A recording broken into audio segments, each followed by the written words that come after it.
So now we're going to go through the argument of how we're going to prove the backwards direction of the Cauchy criterion. So this means we need to show that if AN is Cauchy, then AN converges. And there's something tricky about proving that AN converges because we need to be careful about what this means precisely. What we're really saying here is that there exists an A in R such that AN converges to A. But then that begs the question, what's A? So we're going to have to try to find a candidate for our limit, and then we're going to demonstrate that we do indeed converge to that value. So we've already talked about sort of the high level of how we're going to do this. I'm going to give an overview of that again to remind us how we're doing it. Now, we know that we are dealing with a Cauchy sequence. And our intuition, and the Cauchy criterion is saying that's supposed to be the same as convergent. So I've got this graph of something, and it's going to be converging. I just don't know what it's converging to. But I do know that there is a way for me to choose a tail such that any two values that I select in that tail will be less than epsilon apart from one another. So there should be a way for me to essentially specify some band of width epsilon, and I should be able to find that after some point n, all my values are within epsilon of each other. So an minus an has to be less than epsilon for all n and m in my tail. Now, we said that if we're going to expect Cauchy and convergent to be equivalent to one another, then any property that a convergent sequence has, a Cauchy sequence must have as well. In particular, since we know convergent sequences are bounded, a Cauchy sequence should also be bounded. So we expect, and we have not shown this, but we expect that Cauchy sequences are bounded since convergent sequences are bounded.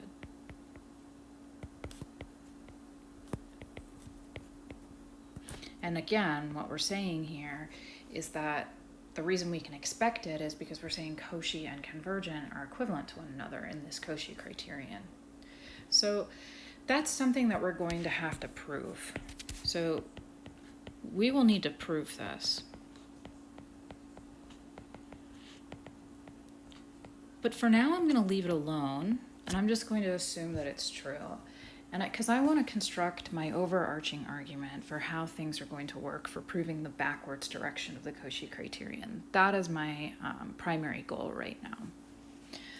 So remember what we said about if AN is Cauchy, and we're getting to assume that AN is bounded, and we'll come back and try and prove this. We said that when AN is bounded, we get to use the Bolzano-Weierstrass theorem to say that there has to exist a convergent subsequence of AN simply because it's bounded. And this is true for some, that subsequence has to converge to some A and R. And our idea here is, hey, we finally have a candidate for our A. So, goal, we want to show not only does this subsequence A and K converge to A, but we want to show that all of AN converges to A. And the reason why this makes sense is that we know that when a sequence converges, all of its subsequences must converge to that same limit.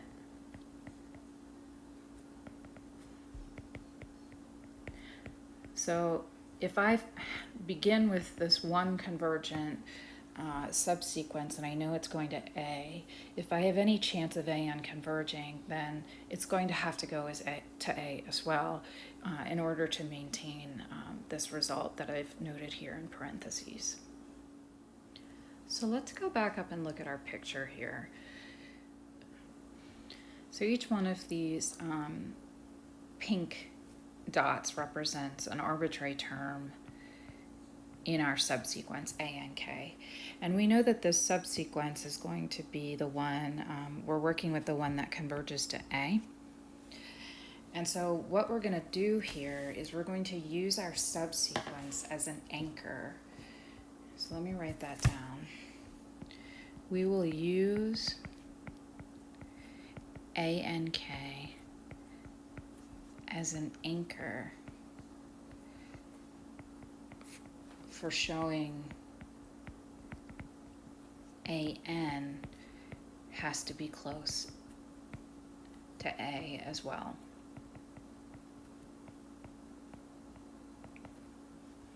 So notice in my picture up here that A and K has to be within the epsilon band of A, just because it converges to A. But remember that for any A and K, like I can pick any value in my parent sequence. Like I could pick this one right here, AN.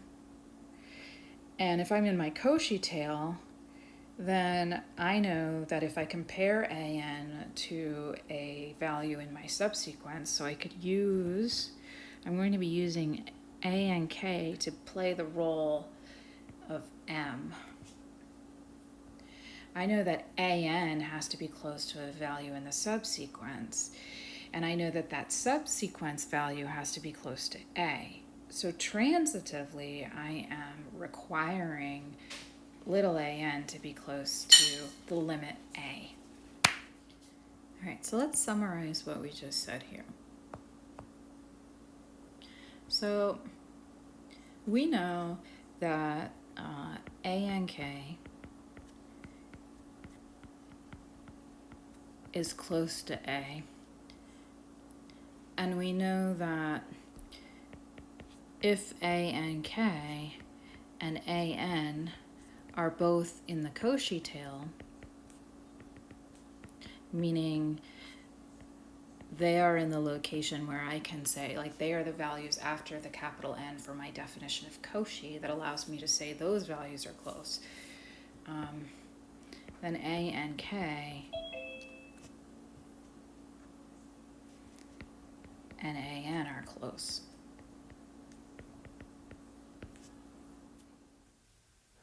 So transitively,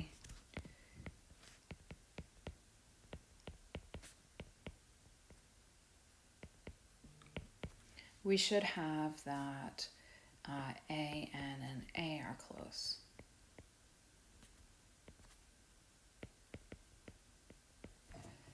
Now, all of these things we're talking about here are distances, which means they have representations using absolute values.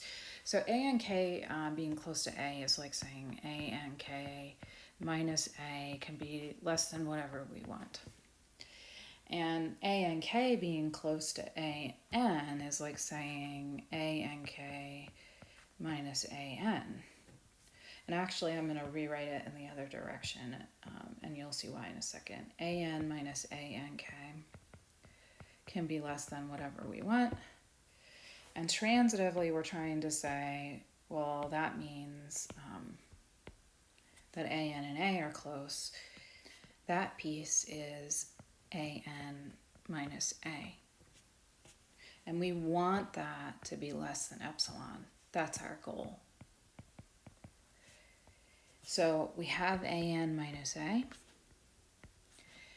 We're going to relate the distance of an to ank. And then we're going to use the distance of ank to a to transitively get the inequality we're looking for. And this is an application of the triangle inequality. And if you recall from the forward direction of our proof of the Cauchy criterion, we were using A to anchor everything together. And in this case, we're using A and K to anchor everything together. Now we have a couple of details that we need to worry about. Notice the way this works out, we're going to want to choose epsilon over 2 bands to make things work, since I'm going to have 2 copies here. That's what's going to go back in my box. This is an epsilon over 2, this is an epsilon over 2, so that when I come down here, I have less than epsilon over 2 plus epsilon over 2. So we're going to have to think about how we're going to do this. Carefully, I need to make sure, first of all, that my Cauchy tail is for epsilon over 2. So this particular expression that I've just highlighted comes from my Cauchy tail. And then this other expression that I'm highlighting comes from the subsequence tail. So if I pick a term, if I'm going to pick my tail for the Cauchy tail, I know it has to be the epsilon over 2 tail. And if I'm going to pick an anchor term, a and k, to match it up with from my subsequence. So remember, it's like I've got my an is right here, and then I'm going to pick a value in the Cauchy tail that's also in my subsequence. I need to make sure that whatever nk I pick is also going to be in the convergence tail for ank. So I've got a couple different choices going on here that I'm going to have to be careful about. So I'm going to start writing up the details of the proof. So this is the proof of the backwards direction. So remember, we are assuming that an is Cauchy. And we are trying to prove that an converges, which means ultimately we're going to be demonstrating the definition of convergence. But to do that, we have to have our candidate for little a first. Now go back up. How did we get our little a? It came from this string of facts. We know that we have to be bounded if we're Cauchy. We have to prove that still, but we're just going to take it for granted for now. Then we know that bounded sequences have convergent subsequences, and that's how we get our little a. So I'm going to say by the lemma, which we need to prove, so I'm just calling it a lemma here, we'll prove it afterward. By the lemma, an must be bounded.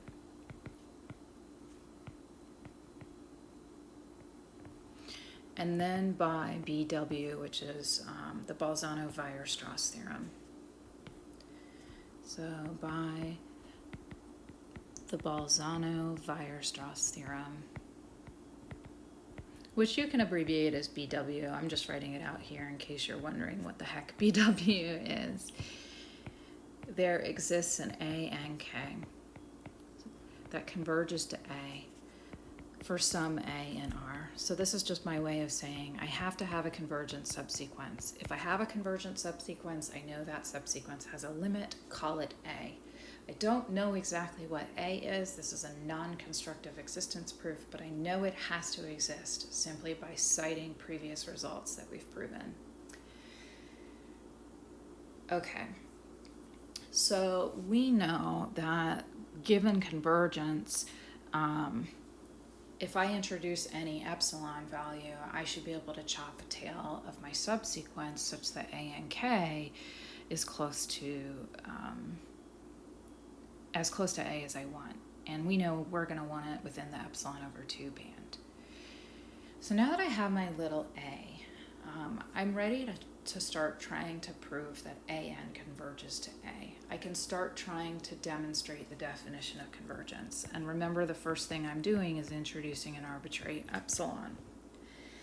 Now my goal is to say, how do I get my capital N such that I can demonstrate that being in that tail for that capital N will make AN in the epsilon band of A. So the first thing I'm going to introduce here, remember we said we have two things to use. We have subsequence, we need the subsequence tail and we need the Cauchy tail. So we're going to have two different tails going on, and then we're going to make sure that we're in both of those tails. So by the definition of subsequence convergence, then since A and K converges to A, there has to exist an N1 in the natural numbers such that for all K greater than or equal to N1, ANK minus A is less than epsilon over 2. And then since AN is Cauchy,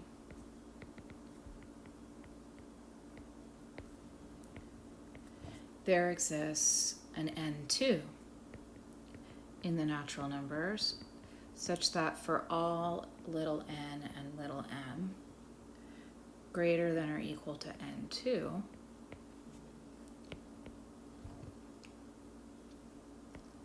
AN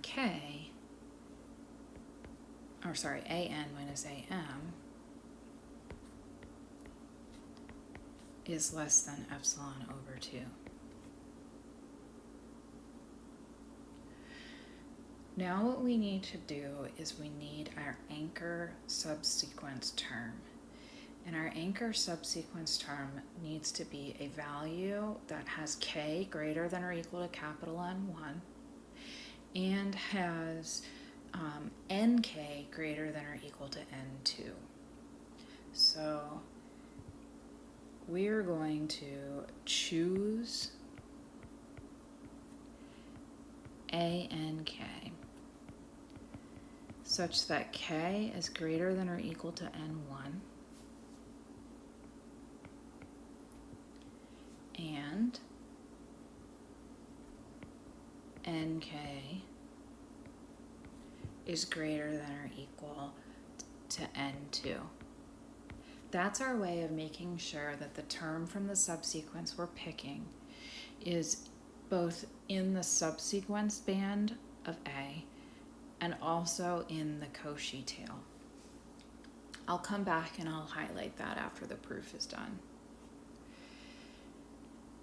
Now, I need to introduce an arbitrary little n in my tail.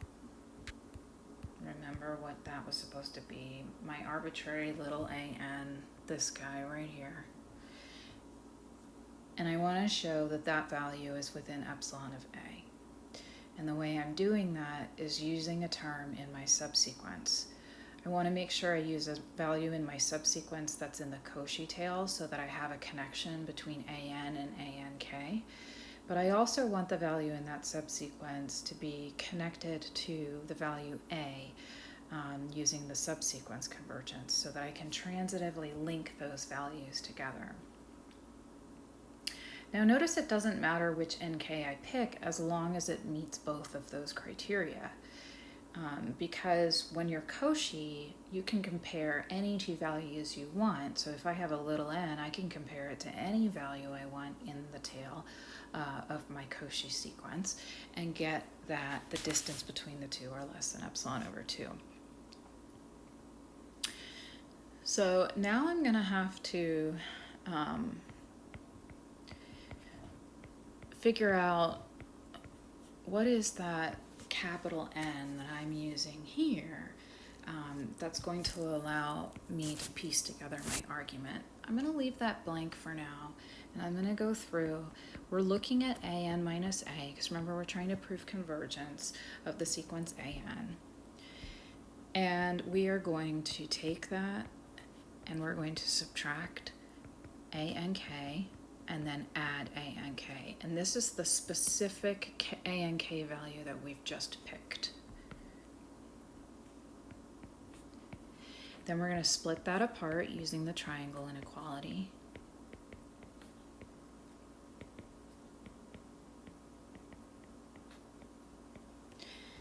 And then my claim is this needs to be less than epsilon over 2 plus epsilon over 2, which will give me epsilon. If I'm going to make that claim, I need to be careful to say why I know it's true. So in order for an minus a and k to be less than epsilon over 2, both n and nk must be in my Cauchy tail.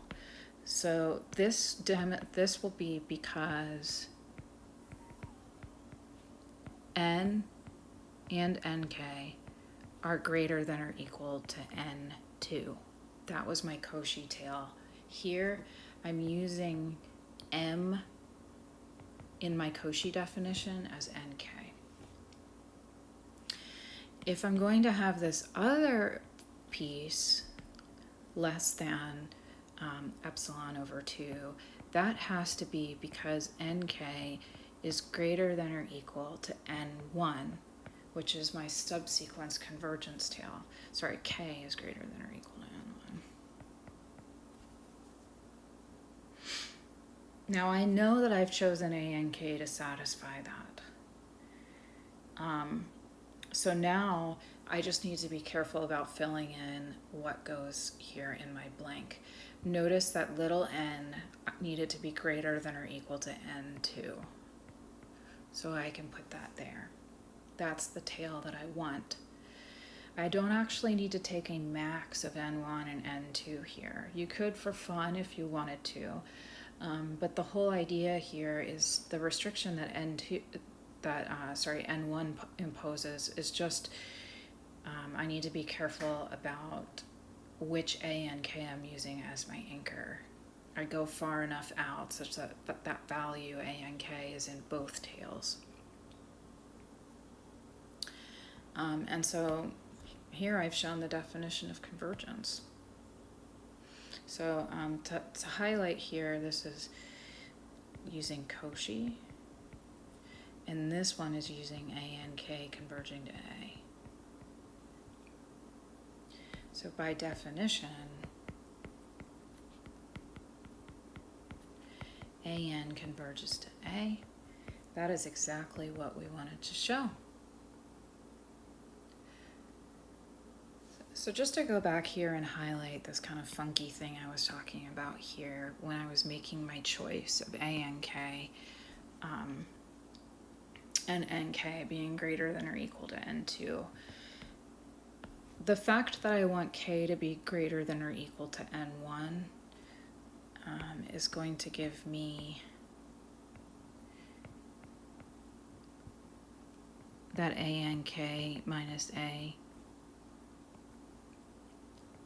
is less than epsilon, and the fact that nk is greater than or equal to n2 is going to give me that an minus a and k is less than, sorry, these should be epsilon over 2's, is less than epsilon over 2.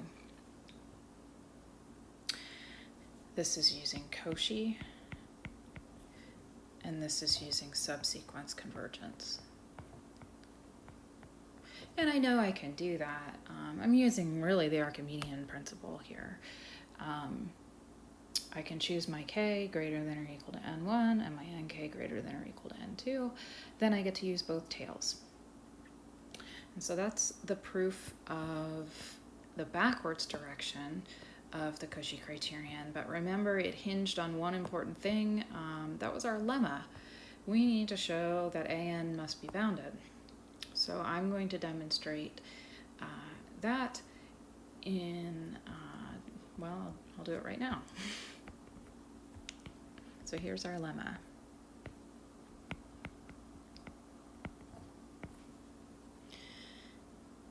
If an is Cauchy, then AN is bounded.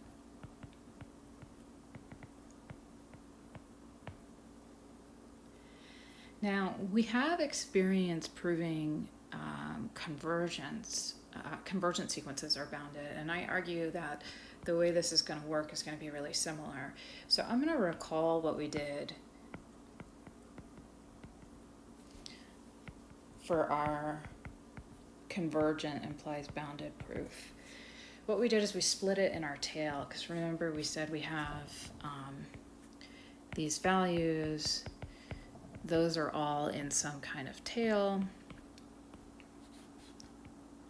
And we said, okay, chop the tail, bound the tail values using the epsilon band, and then throw in the magnitudes of the beginning terms.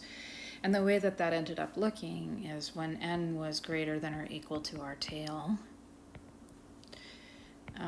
we said, well, let's look at an. I'm going to add and subtract a because that's what I know about. And then I'm going to use the triangle inequality to split that apart. And we were clever and we said, well, pick the tail for epsilon equals 1. Now I have a fixed bound. This is a fixed real number. In my case, I have a Cauchy tail. And I know that when I'm proving Cauchy is bounded, I have a Cauchy tail, and that tells me that I can make an close to any point I want in the tail. And so what I've got here, when I go to look at an, I don't have a to anchor myself anymore, but I do have a little value am that I can select, where am is just another number in the tail.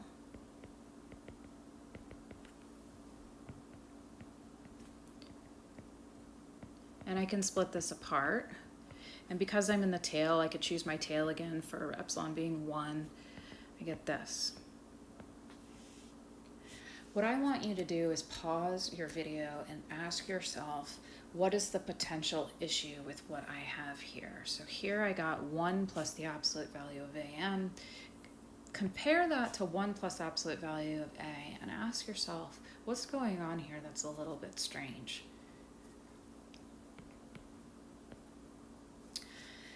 Okay, so what's the issue?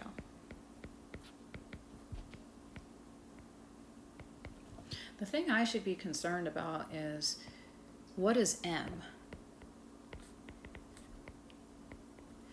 Bounds must be fixed positive real numbers.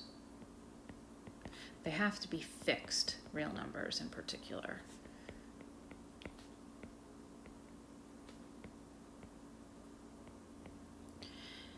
And so I don't want this to vary with respect to m. I can't choose a different m every time I switch to a different n value in my tail. But that's okay because Cauchy allows you to pick any value in your tail.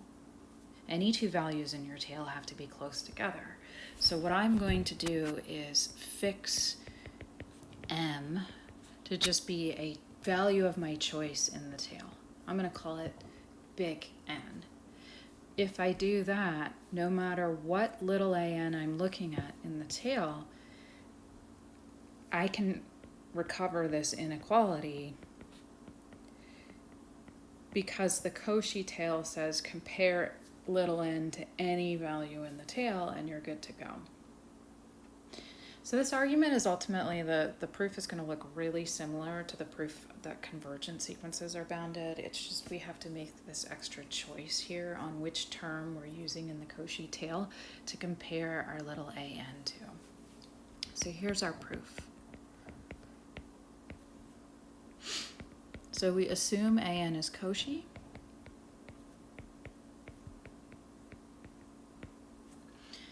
And remember, we need to choose a Cauchy tail, so I'm just going to use the tail for epsilon equal 1. By definition, there has to exist a capital N in the natural numbers, such that for all little n greater than or equal to capital N, little n and m greater than or equal to capital N, AN minus AM is less than 1. In particular,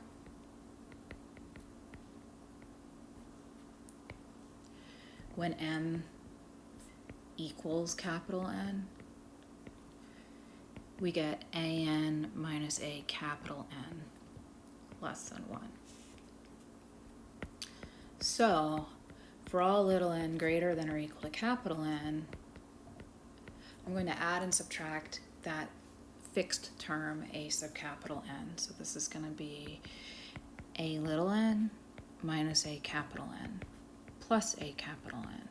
Split it apart using the triangle inequality. That's less than 1 plus the absolute value of A capital N. Now, because A capital N is a specific term in my tail, it's going to be, you know, once I have epsilon equal to 1, I get my capital N. Maybe it's 100. A100 is a fixed positive number, and it does not change as I look at a different little n. And so I can say that this is a fixed bound. Now, to get my overall bound, I want to let capital M be the max of the values that I haven't considered yet that weren't in my tail. So absolute value A1, absolute value A2, out to the absolute value of AN minus 1. This is capital N minus 1. And then throw in the bound for all the values in the tail. Then we get that for all n in the natural numbers, AN has to be less than or equal to capital M, and AN is bounded.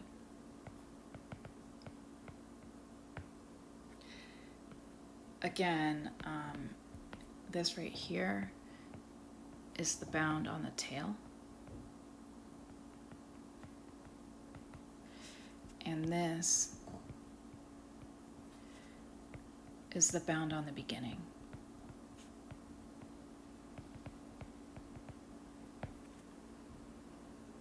And that's it. So we do know that being a Cauchy sequence does indeed mean you're bounded, and so our argument using the Bolzano-Weierstrass theorem to prove the backwards direction of the Cauchy criterion is valid. And that's it.